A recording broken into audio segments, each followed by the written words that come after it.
Well, hello, everybody. Hey, David. Hey Matt, how are you? Hmm. I'm awesome. It's great to be here for another episode of State of Cybercrime. Hi, everybody. I'm one of your hosts, Matt Radalek, and I'm joined by my esteemed colleague. David Gibson. So,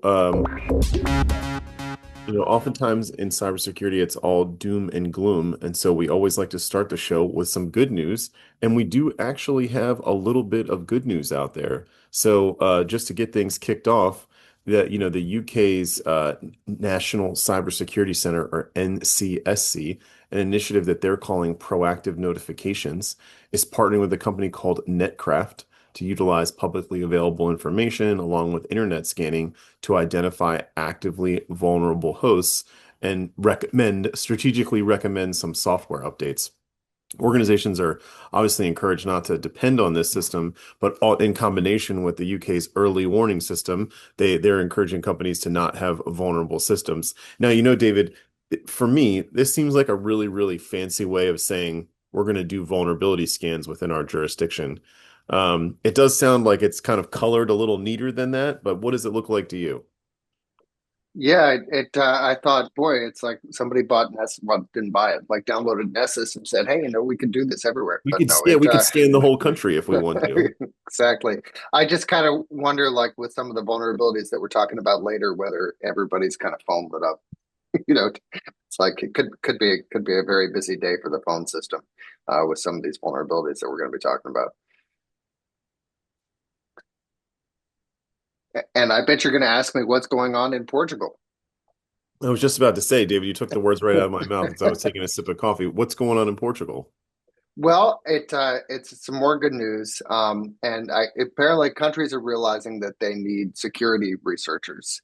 Otherwise, we're waiting on bad guys to do the vulnerabilities. Well, apparently, security researchers seem to be less effective when they're in jail.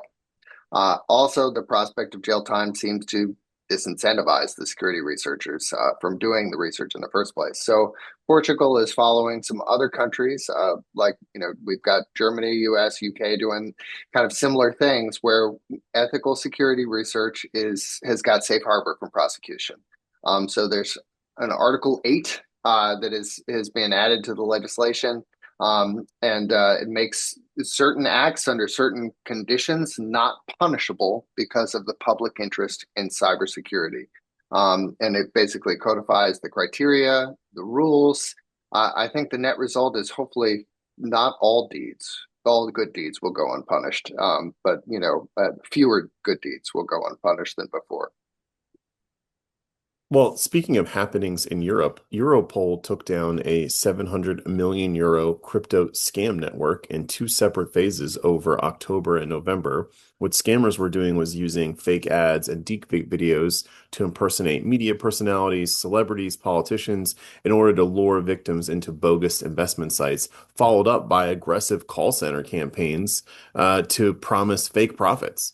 This operation was a part of an initiative called MPACT, which united police, customs, and judicial branches across the European Union to combat organized online financial crime. So another win for the good guys. Yeah, nice to see the cooperation there. And this was a pretty complex operation. Looks like it was multiple phases and a lot of good done. In our newest segment, AI Vey will surely leave you saying AI Vey as we talk about the eventual demise to our robot overlords. Um, this one is about Gemini Jack, and this is vulnerability that affects Gemini Enterprise, Vertex AI search as well. It's basically an indirect prompt injection. It reminds me a little bit of Echo Leak, which we discussed a little while back. I think similar vulnerability in Copilot and Exchange Online, right? But essentially, in this one, the attacker embeds instructions in an email or a calendar invite that they would send to their victim.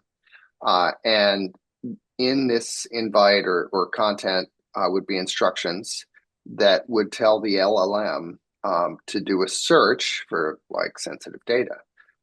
And then, furthermore, take those search results and embed them in a URL that it actually usually calls an image, but so they paste like the content into the URL, which is then posted on the attacker's domain. And so they see this whole request.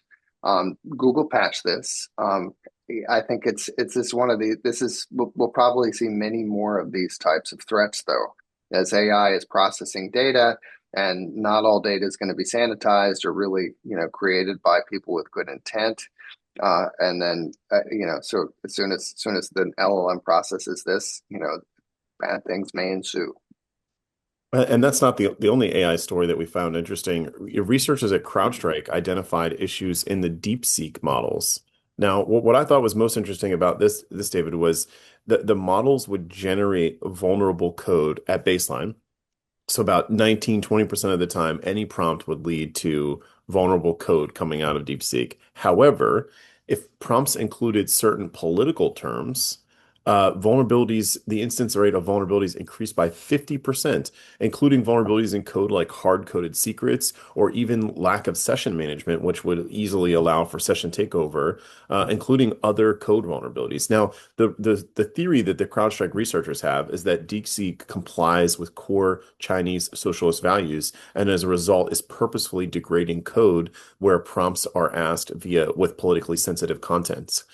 Specifically, they gave an example where they had some code written for like a football club or a soccer club, as we might call it in the USA, and there was a low instance rate of vulnerability. But if they had something to do with like a disputed territory, there were many vulnerabilities in the code. Yeah, and there was even like a kill switch too, right? Yeah, a kill switch that was So in, like yeah. it was like for any cases involving Falun Gong, for example, or any prompts involving Falun Gong, like it would just say, "I'm sorry, I can't help you." So it is a really interesting thing where A it's politically motivated AI model, it seems. yeah, or yeah, politically compliant AI model. Now, talking about AI models and, attacks, what's going on with ChatGPT and Claude? Yeah. So this is kind of well, it's one of these where we kind of probably could have seen coming, but I didn't. The I guess how you can publish and share your prompts now, or like what you're doing with Claude or ChatGPT, right? You can kind of take a conversation and you can share it with other people, and you can kind of do like a deep link to it or publish it, right? I don't know whether you've seen this in Claude, Matt, or any of these others, but apparently these conversations can be indexed by search engines. So what attackers are doing is creating these conversations. They're adding in a little SEO poison so that these results come at the top of a page or appear at the top of a page when you're searching for things like how do I clear disk space on my Mac. And the response, because it's hosted on, like ChatGPT, right? Or it's hosted in Grok. It looks legit. It kind of is legit. User victims will go to it and they'll follow the instructions. And in the instructions, like how to clear disk space on your Mac, it's not just CD/RM minus RF star. It's instructions on how to actually download malware. And Amos has been something that's a malware, or it's info stealer malware that has now being downloaded by all these victims that go to this site and think that they're downloading a fix or something. It's kind of reminds me of like the old Microsoft Defender pop-up that like all of our parents fell for. That's, oh, I got a virus, let's download this. It's just sort of a longer extension through AI of that kind of click fix attack. Interesting. We do have a few vulnerabilities to cover today, Clue, including one of our biggest hitters. I feel like, and maybe we can ask our Very producers this good. question. Do we cover a Fortinet vulnerability on every episode? Should we I give think Fortinet they a ought to be our sponsor, right? Or yeah, frequent or flyer. like Anyway, yeah, yeah. something like that. We should ask them if they'd like us to retweet the vulnerabilities as a part of the show. So Fortinet has patched two critical vulns, CV 2025-59718 and 2025-59719, which allow attackers to bypass single sign-on by sending malicious SAML messages because those messages lack the appropriate cryptographic validation. What was really interesting this month about the Fortinet vulns is that they're actually particularly difficult to detect as the logins don't generate standardized login events. So organizations are encouraged to patch these latest versions as looking out to detect successful exploitation may prove to be unsuccessful. Yeah. What's going on with WinRAR? WinRAR, well, also WinRAR is moving up. I think they're now silver status in our frequent flyer program because we talked about them over the summer. There was a path traversal with alternate data streams, if I remember. Well, this is a new one. And this is also, it's similar. It's a path traversal vulnerability. And the attackers are using it to drop malicious files into like the startup folder in Windows and or deliver malicious macros. This is now being actively exploited. And attackers are using it to, put stuff in startups, so establish persistence, etc. Luckily, I guess it's kind of a rather small set of a rather small pool of WinRAR users that are using this vulnerable version. And thanks, Frank, for putting the CVE there. But again, it's one of those things you got to patch. Speaking another one of our frequent flyers, I think you should put it, David, SAP. Now, this made me think, maybe if in terms of rankings, it would probably Fortinet, SAP, they would be up there along with Cisco ICE, I feel like we commonly talk about.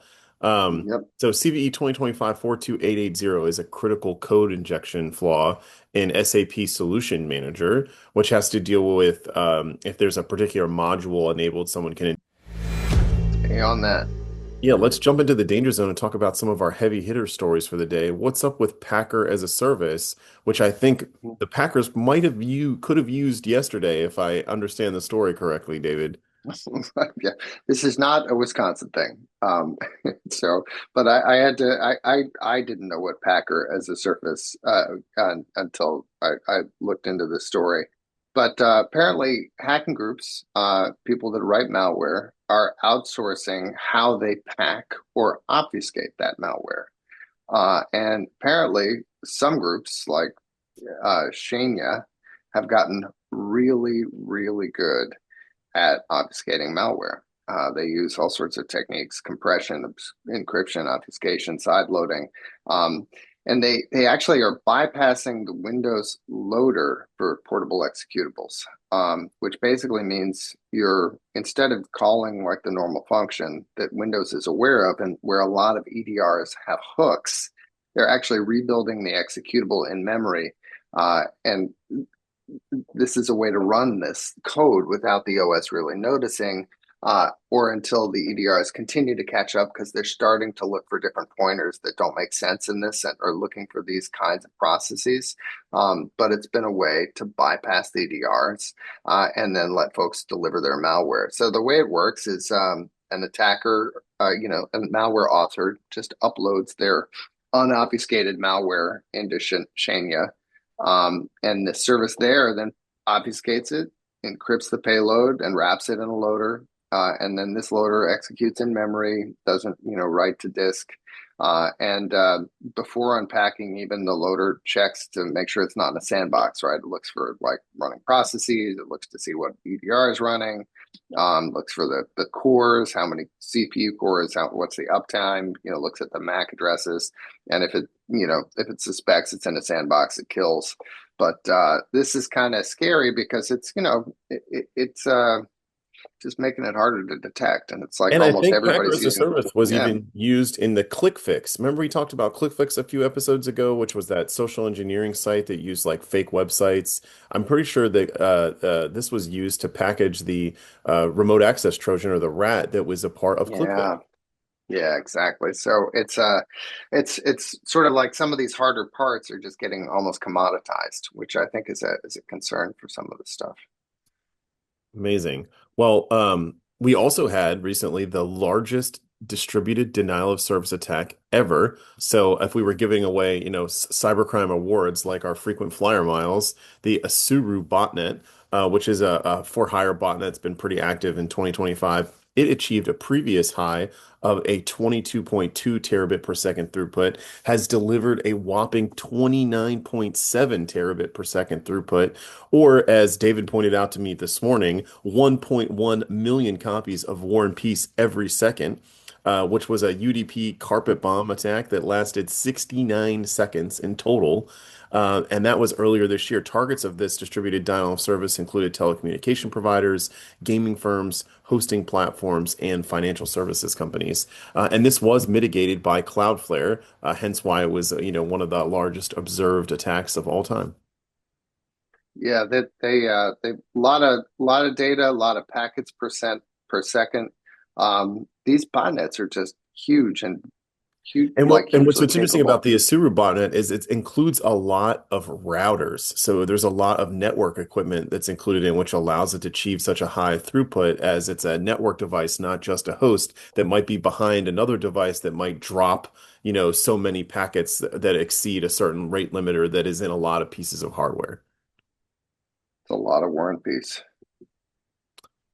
Another really interesting, like kind of like a re-hit, like with ClickFix, Shai-hulud is back, this time affecting more than 800 packages and exposing 400,000 secrets across 30,000 GitHub repos. Among those exposed secrets, as of about this morning, it looked like 10,000 were still verified and about 60% were leaking tokens as of a little bit earlier this month. Now, the campaign targeted developer environments, CI/CD pipelines with about almost 90% of the infected hosts running Linux, and about three-quarters of the infections happening within containers. So definitely something to be a look on. If you're running npm packages, this targets those, and Shai-hulud is still at large. What we also found interesting was that the initial life cycle, or the pre-install of Shai-hulud, uses the truffle hog, which is an open source security awareness or pen testing tool used to look for tokens, and then those tokens were exfiltrated to attacker-controlled public repos. So, taking code from one public repo and dumping it in the attacker repos. And then that's why it's a worm, right? Or the mother of all worms, Yeah, right? Because yeah. then it's going to use those stolen credentials to go spice things up. And As there was a second component that was added in this wave that could actually wipe a victim's home directory. So there was a bit of a destructive component in Shai-hulud 2.0. yeah, this is getting scarier here. Now, This one speaking of has no scary teeth. things, we got a lot to react to here when it comes to React2Shell. I'm curious what your reaction is going to be. Well, I think hopefully everybody's taking action uh, and reacting to React2Shell. Well, there's a We've lot of got to be traction careful. behind this story. That's true. Listen, we have to be careful not to say anything we have to retract. Okay. Yeah, that sounds fine. That sounds fine. I know that you've got quite the attraction to puns, and any other time you can make a dad joke on the show. So I figured this one was gonna be a call for action for you. Uncle. Or is it just going to be a distraction for us from from our audience? And are we going to get carried away here? We might. We might. What's going on with Maybe we'll have to React2Shell? issue a redaction, and we won't be able to carry the show on any further. Okay, you've outpunned me. You've done it. It's official. This is a limited attraction, folks. You're not Yeah. usually getting me to outpun the king of dad jokes, Mr. David Gibson. But really, though, All right. there's an emergency zero day called Yeah. React2Shell CVE 2025 55182 that, in all seriousness, does deserve your attention and a little bit of a reaction from you if your organization is running React, which you likely are, because there is rapid and widespread exploitation. Lots and lots of different attacker groups within hours of this vulnerability being identified, targeted internet-facing React and Next.js workloads across cloud environments and containers and server environments, including threat actors from China and North Korea, using, React2Shell or EtherRat. There's even botnets that have been discovered using React2Shell to target, CCTV systems and smart plugs and TVs and routers. More than 150,000 exploit attempts have already been observed and unleashing new malware underneath. Stuff like XMRig and PeerBlade and CalTunnel and Zinfolk. Even a Silver C2 dropper has been packaged up with React2Shell so far. Now, there is a lot of patches and mitigations that are available. Got to, update your React core components, downstream frameworks. React routers. Believe there was even David, a Cloudflare outage that was triggered by attempts to mitigate React2Shell exploitation attempts. Yeah, I guess just a few things here that I thought were interesting. First of all, the name, it's kind of a nod to Log4Shell, of course, right? That was fun. This I don't think is quite as prevalent in Log4j as Log4j, but it's hugely prevalent. It looks like there's like way over 100,000 just in the US alone instances of vulnerable RSC components. So actually, the other thing that's interesting is the vulnerability itself looks like it's in the React server components. It's not in React itself, but so if you're only running React client side, you're not vulnerable. It's the server side execution that you got to worry about. There is a gotcha though. If you upgraded to like Next.js 15 plus and think you're not using RSC, you might actually be using RSC and not know it because it's enabled by default, even if you haven't explicitly written the server components. But it, there's just so much that is needed to patch here, right? So Next.js, anything React, or I guess 19x with anything, RSC enabled, the React router with experimental RSC, and then anything where RSC is active right now, you've got to kind of look at that. And if you're new to React, then a good analogy, if React is kind of like the surface stuff, kind of like the paint. Node.js is the workshop, and then Next.js is like the complete toolkit. I think that uses both of those to kind of deliver React and Node.js. And I think yeah, hopefully that's helpful for folks. and being used by such a variety of different attacker groups, there's a lot of indicators of compromise out there, but you're probably better off attention focused on finding all the instances of React that you're running and making sure that they're patched as attacker group. I mean, I think 15 different attacker groups have been using React2Shell so far. As always, we really appreciate you being with us today. The show is made possible by you, our audience, and we super appreciate you being here. And David, awesome job today. I'm so glad that I got you to use your safe word, uncle. That is a first. Yep, and hopefully everybody can give us their reaction. So thanks, everybody.